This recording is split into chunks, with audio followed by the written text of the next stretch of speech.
Hey guys, so I've been working on getting these valve covers installed. These are Blackbird performance valve covers, and if anybody's looking to get valve covers at all, aftermarket, put on their HELLCAT or 6.4. I'm sure there's some variations to these, but if you want to be able to get to your coil packs a lot easier, this is the way to go. I highly recommend it, even though, holy cow, it's a pain to do. So I've almost got all this done, but a few things, and I'll kind of explain what's going on with that. But night and day, after it's all together, night and day, getting the coil packs back out. If you ever want to change your plugs again, it just won't take long at all. You won't have to take off, the intercooler, a lot of extra stuff to make it work. All you have to do is just unplug, unclip them, and just pull them out at this point. So it's a one-time deal, but I did it also for aesthetics. The old ones look like clunky garbage, and I wanted something that was polished to go with my overall theme here. But anyhow, I'll kind of show what's going on here and explain a few things, put together a few pictures. But essentially, the driver's side, so the driver's side is a lot easier to get to, as I had said in another video. But after you kind of get all the, the bolts out, I think there's 10 on each side, and get the clips and everything off the old one, get the wiring all separated off of it. This side, the valve cover, can pretty easily be wiggled out and taken off without too much issues. Obviously, you'll take the coil packs out of the old one first. You're going to need to discontinue the coolant tank, kind of move it out of the way a little bit. You got to take off. I have a power steering pump. It's not electric on mine, so I took the power steering pump off at first, but I ended up taking it completely out, and I'll tell you why here in just a little bit. The passenger side, however, you can just look at it visually and see there's not much room in here to work with, but basically what it came down to is the valve cover does come out without having to do anything. It was such a tight fit, it was just crazy. You got to take the fuel rail completely, you got to take the injectors out of the blower and just kind of set it up as high as you can, and eventually wiggle it out and kind of manhandle it just a little bit. I say safely manhandle the old valve cover and pull it out, but it did come out after moving quite a few things out of the way. You got to take the fuse box up and off the clips and move it out, everything else. And I have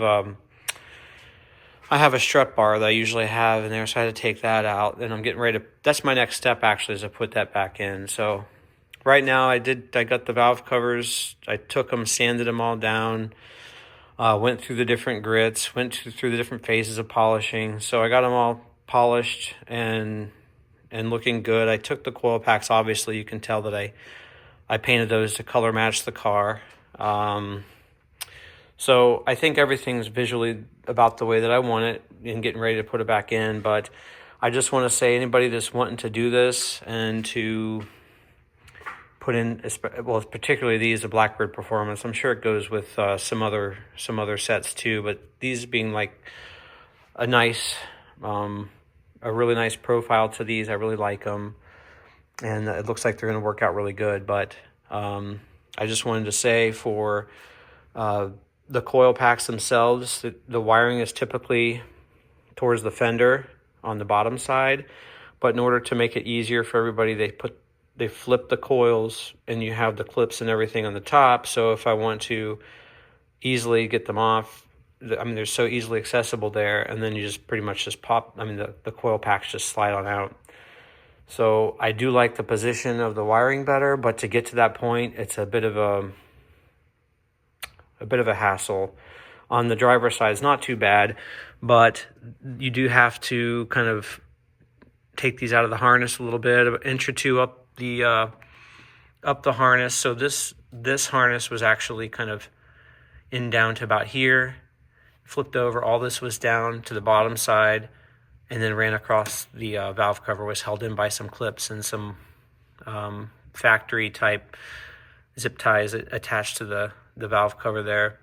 But So we cut and spliced some of these wires out. The rest of them, all I had to do was take the harness at that point and just flip it to the top side. So I'm running the harness underneath these vacuum hoses here, all the way back, and it fit actually really well. So it's actually the way you think it would be. I'm like, hey, great. So I went to the passenger side. So I did this side first with the wiring and everything. I knew this side, the passenger side, was going to be more difficult. And it is. So on the, I think this is a 6-AUG, battery cable here, and it also goes to the alternator and splits off down here, but it runs up against the firewall. And so in that harness is the battery cable along with all the coil pack wires. So you have to separate the coil packs from the battery cable. There's another wire in there too, a red one, and I didn't even see where that one actually ends up, but I think it goes to the alternator too. So they run up along the firewall, and you have to cut that whole harness out of there and basically redo the wiring on this side. So after you get all the wires out of this side, you're going to have to take it all the way to the back part of the engine out of the harness, all the way to the back corner, maybe even a little bit farther, just to get enough room. And this wire is it's pretty tight now, but this is where the first coil pack is back here. I got it to all fit and work okay. It kind of fits right underneath the fuel rail right here, and then there's a plug about a quarter of an inch below that. So when you go to install these, make sure your plug is in first when you go to put this in, because you can't actually tighten it down with the Allen wrench. It looks like this. You need an Allen wrench to tighten it down, and it's right over the fuel rail. So you'll never be able to get an Allen wrench in on that right there. So you have to get the plug in first before you put the valve cover in, and then you'll be good to go. But as far as the wiring, that back one, the number 8 cylinder, is the last one to take out of the harness. You got to make sure you have enough room. Probably, oh my gosh. We'll basically take it out all the way back to the back where the corner of the valve cover would be, to get enough room. Tape everything back up, all the wires in the harness, and then that was enough for me. But this is how it ends up looking right here. This one, the number 2 cylinder, is actually, you can kind of see there's not much play. So, I mean, I pretty much got this as close as I could. I could have loosened it up just a little bit more way in the back, but it's so hard to get to. I mean, you're constantly leaning over the car.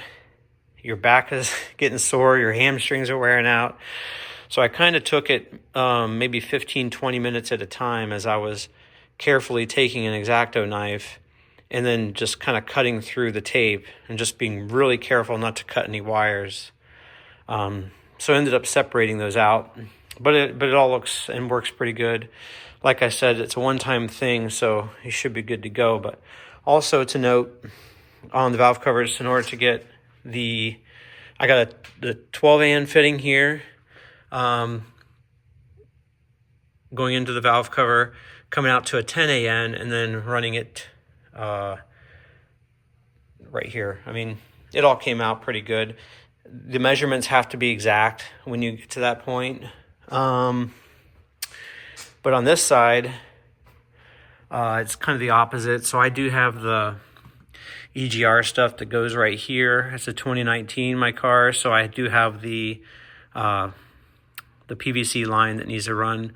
So I have it started right here with the 12 AN, and after I get the strut bar in, then I'm going to finish running that. But for right now, it's where it is. Now, if you do get these valve covers or ones like it, now you're going to have an issue with the power steering pump not fitting, because once you bolt it in here, where the reservoir is at is going to be bumping in to this where the plug is. So it's kind of a design, I wouldn't say flaw. I think when they were building these, they probably had the electronic steering in mind, so they weren't thinking about moving this. It honestly should probably be over a little farther, but I'm not going to be able to use this. It's going to be covered up by the reservoir. They're basically making an adapter for me that's about half an inch or 10 millimeters taller so that it clears this, but it's just going to clear it, and it's going to come out to being about right here.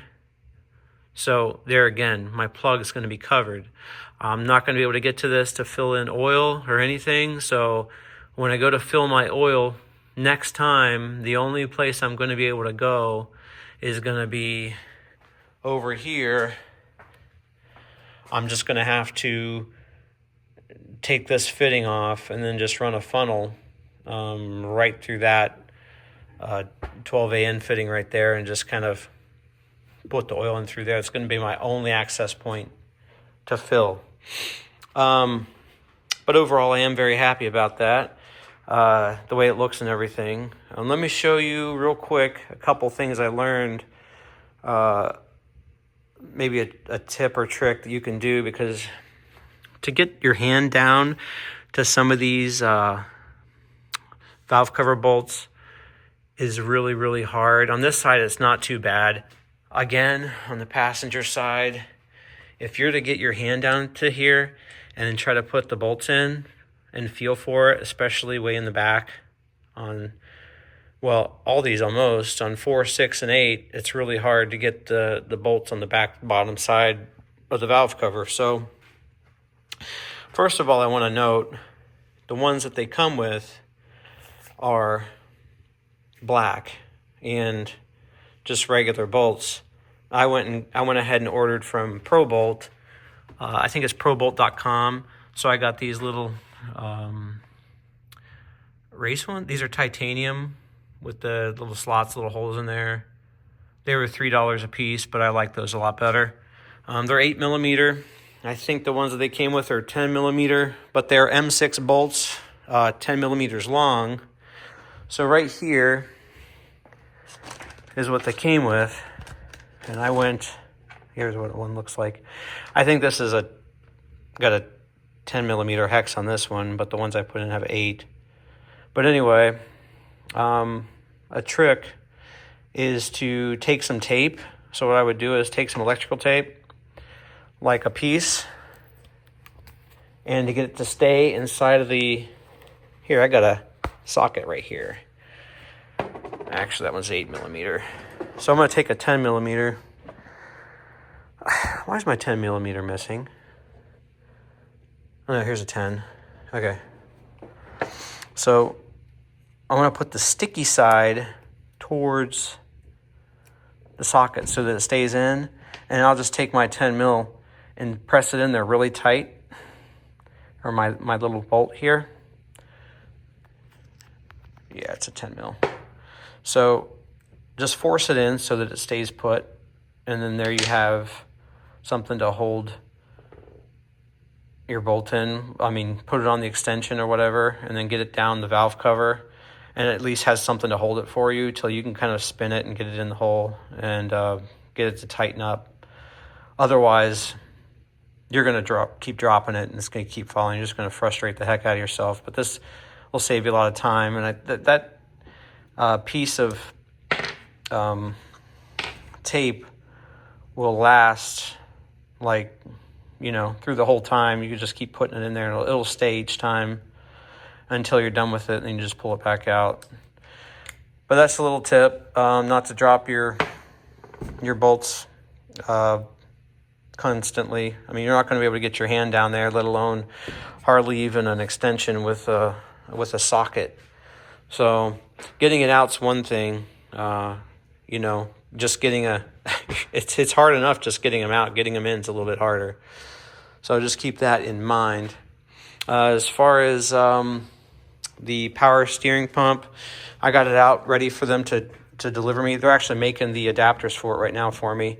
But when they do come in, they will be putting a spacer in here, and then running and then there's an adapter with an O-ring that's going to basically just lift this reservoir up off the power steering pump and should be good to go. And visually, when it's put back together, it shouldn't even really be noticeable at all. So I can't get everything else finished together until that gets done. That'll be the last thing, and then I can put my intake back on. But so right now, today, I'm just going to finish putting in the strut bar. I had to repaint it. It was kind of, it's been on there for probably 4 or 5 years, so I just sanded it back down, gave it some fresh paint and some good clear. The last time I had clear on it was like, it was, well, here's my son's Jeep. He dropped a lifter in this thing a few days ago. This thing's pretty nice. It's got aluminum heads, nice cam, headers, everything. It's got 2 4s on it. So here's his intake right here. But we're going to get ready to put that thing back on pretty soon. We got everything kind of put back together right now on that. But so color match this. So this has some nice 2K clear glamour on it right now. That stuff is really good. I think before when I did it 5 years ago, I didn't have a nice quality clear coat on there. So thought I'd redo that while I have it apart. But this will be put back together. The rest of it probably today, and then I have to wait again for the adapter for the power steering. But then I can start cleaning the car and getting it ready for car show in a month at Texas Motor Speedway. In the meantime, when that comes in, I do have this carbon add-ons bezel that I got came in. I can put this in. This thing is awesome. So Carbon Add-ons did this for me. This is a full carbon bezel for the HELLCAT. Before I just had like some carbon fiber that just kind of stuck over the front. But this thing is full carbon. Check this out. That is nice. I can't wait to put this thing in there. It's so awesome. Hopefully I don't have any problems with that, but I've used carbon add-on stuff with a lot of other things, and it always turned out good. So I think this is going to turn out good too. It better. I think this thing costs like $1,100 or $1,200. So it better fit right? But I'll be getting that in probably, I'm going to say tomorrow, and start cleaning. But yeah, if anybody has any questions, give me a shout. And that goes with anything on the car. Like if you have any questions about anything, just let me know. But I think after I get it all together and have it ready to go, I think I'll probably take another video of it just to kind of show the end results. But until next time.